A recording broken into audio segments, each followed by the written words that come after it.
Hey, you guys. Um, today it was clinical day, I think the fifth day or so. Um, so, what's been going on? Um, today at clinical, we really didn't have much going on, unfortunately. Um, so, that brings me to one of the tips that I would give people to before they start a clinical. Um, I know that it's very hard to find a preceptor, and I know that they're scarce. And in this situation, I really couldn't find anybody else.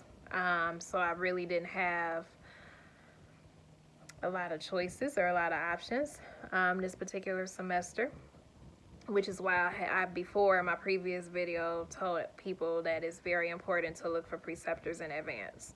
But my tip, though, I would say, in addition to that, to add to that, is when you're getting ready to do a rotation somewhere, and whether it be like your primary care clinical or health promotion clinical, I should say, or your acute clinical or your women's health or peds or whatever, make sure that you not only get asked the questions from the preceptor, obviously, because a lot of them will have you come in and just kind of, talk to you and figure out what you need and ask you about your experience, but it's also important to ask them, you know, um, how many patients do they see? What kind of patients do they typically see? Obviously, like most of the time, of course, you're going to have to find out, like, what kind of patients they see ahead of time anyway to find out if it's even going to get approved by the school. But it is important too to find out for sure what their patient load is. Before I started this clinical and when I met the preceptor, I was kind of under the impression that they saw more people, that it was just a little bit of a heavier load, because at this point in time, for me, it's not like a matter of sliding by or sliding past or anything, but it's really important for me at this point to be challenged, to gain that experience despite how stressful it may be. Because when you finish school, like nursing school, that's a little bit different compared to like when you're finishing nurse practitioner school.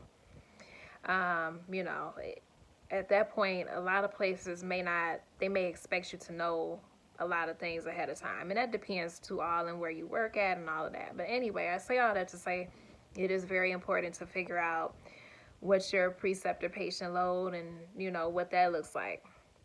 And some schools, like my school, for example, I'm not going to say any names. However, I'm pretty sure they're pretty like I'm pretty sure they're pretty routine and or similar to some of the other schools. They require you, in order for you to count an hour as a clinical hour, that you saw a patient in that hour. So if you're trying to count 8 hours at a clinical, you need to have at least seen 8 patients. Um, ideally, really more than that, in my opinion, because depending on where you're working at, like if you're working in urgent care when you're done, or just a fast-paced office, um, you're going to be seeing multiple patients in 1 hour. It's not just going to be probably just one. It's probably going to be multiple.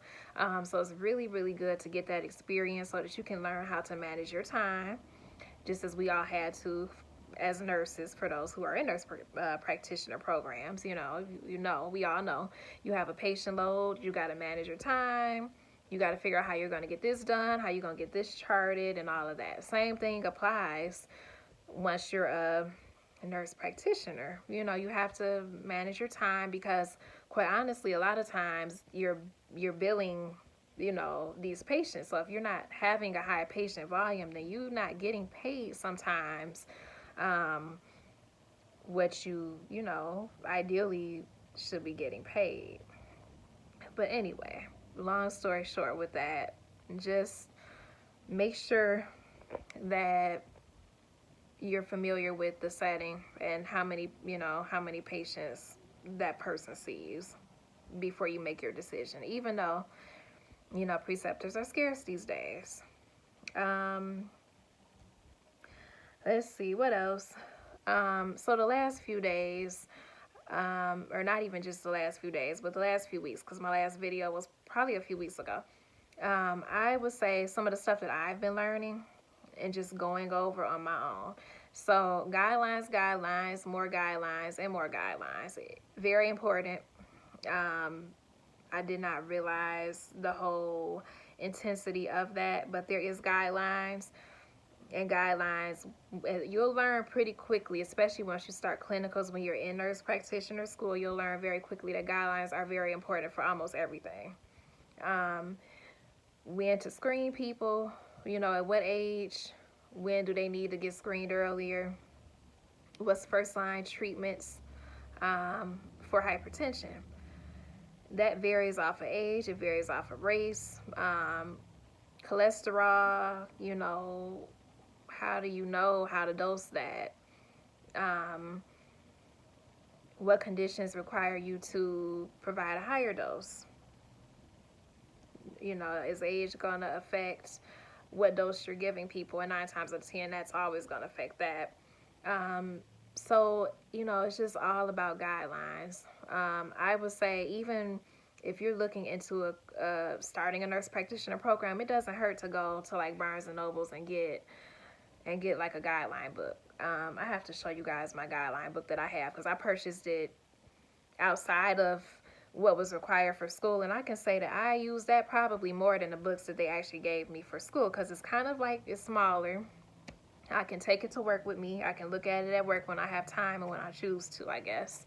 And I take it to clinicals with me, and it's just very handy, and if it goes by a lot of these guidelines, like from the American Heart Association or JENC, which nurse practitioner students, those who are already in programs, will know what I'm talking about.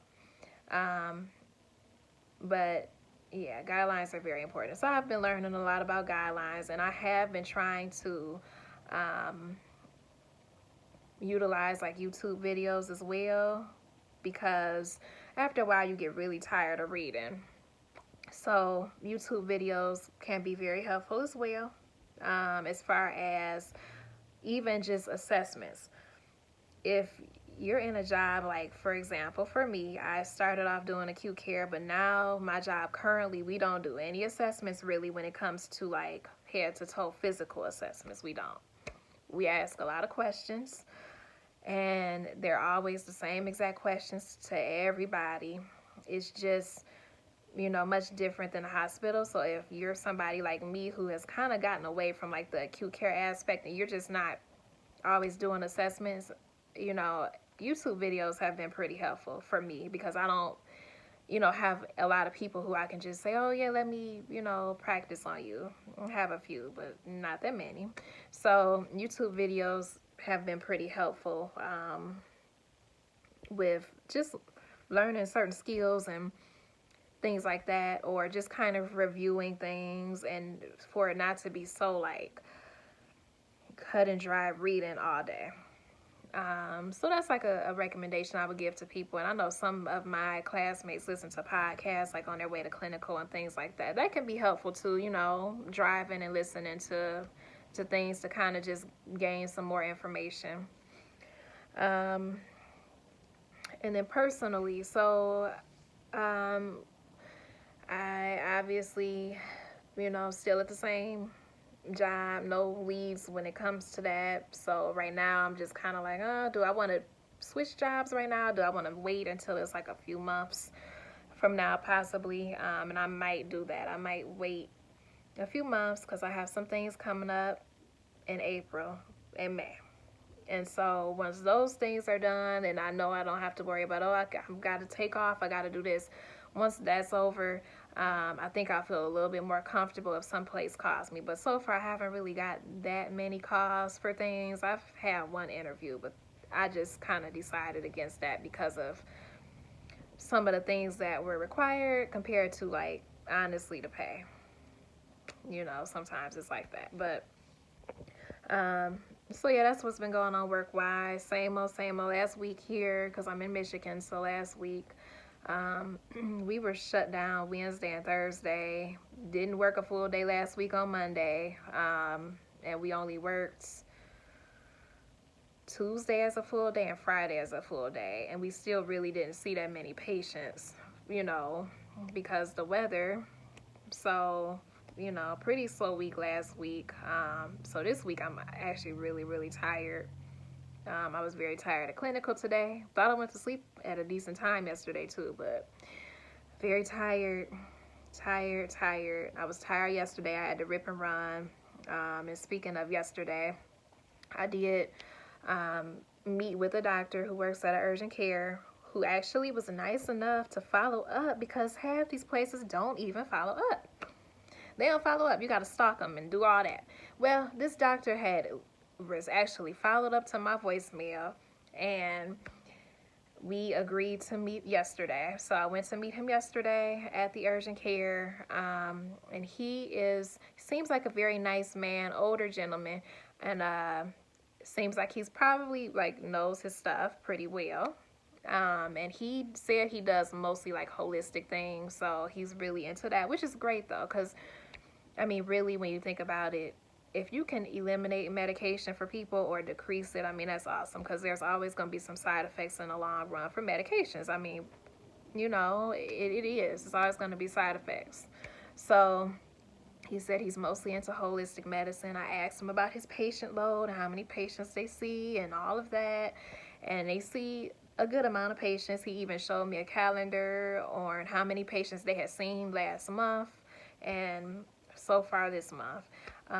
So the patient load isn't going to be a problem. I think that it's going to be a good variety of experience, and I would definitely recommend if you are a family nurse practitioner student, you know, even though we're doing outpatient, it is very important to get a well-rounded experience. So if you can do different, because I know some students do their clinicals at the same location, and sometimes it's no option. I do understand that because I'm still, struggling to find preceptors for some other rotations. But if you can have a well-rounded experience and urgent care that's going to be a great place to get well-rounded experience because they see all type of things. So, keep those things in mind when you are looking for clinical sites. Realize that most of the time, I don't want to say most of the time, but there's a lot of times that places are not receptive to students. So what I try to do when I email people or when I leave voicemails or anything is I try to make it seem as if, okay, I would love to come and help out as much as I can, help out as much as I can, and also learn as much as I can so that they know, that you are not trying to come there to make anything more difficult for them, even though students honestly do sometimes slow things down, unfortunately, but we all got to learn somewhere. But I try to phrase it as I'm there to help with whatever, because we are nurses, so, we can draw blood if they short, or we can, do whatever. We can step in a lot of areas if we really need to. So I try to phrase it like that. So far though, I have my lead for the summer, so that's my summer clinical, and then this current clinical I have obviously, but I am still looking for a pediatric rotation, and I'm still looking for a women's health one. I'm waiting on a email back from a lady who coordinates the OB clinicals at one of the hospitals here, so I'm hoping that they actually secure something and end up notifying me, so that's one less place I have to worry about. And then for my last clinical, I actually have a nice friend who knows some people that she works with, and so she was able to talk to a nurse practitioner who said, oh yeah, I don't mind having a student, they work in long-term care, but I actually have an interest in long-term care as well. So I can do half of my hours with him, and then I just have to find another, location. That'll be for the winter. And I might even decide, depending on how the summer goes, I may try to come back to the urgent care and do my last, my other half there next winter as well. So that's where I'm at with clinicals and trying to find preceptors and everything. Um, and that's pretty much it. I'm just very tired. I'm gonna go cook. Gonna make some jambalaya and hopefully get myself lit in here because that's the only way that I'm gonna be able to cook right now. Turn on this music, this speaker, and pretty much, hype myself up to do that. And hope that we do not lose power here because here in Michigan, the weather now, the last 2 weeks, has been really bipolar. Last week, we had snow on Monday. Then we had like negative degree temperatures, a good majority of last week. However, on the weekend, it was like 50 degrees. Then yesterday it was warm. Today is pretty cold. Now we got an ice storm coming tomorrow, and they're talking about power possibly, going out for people. I hope not me. Maybe at work, that'll be cool if we go out at work, but not for me. And what else? Oh, and then Thursday is I've heard that the temperatures are supposed to go back up on Thursday. So I don't know. I don't know what's going on, but it's bipolar weather. Um, but yeah, that's pretty much it. I'll post some more videos and update you guys on what's going on. And if I find any more preceptor leads, if I come up with some more tips for you guys, which I'm sure I will because I'm kind of just taking in things, especially since this is the first semester of clinical. And I'll just update you guys on things. And that's pretty much it.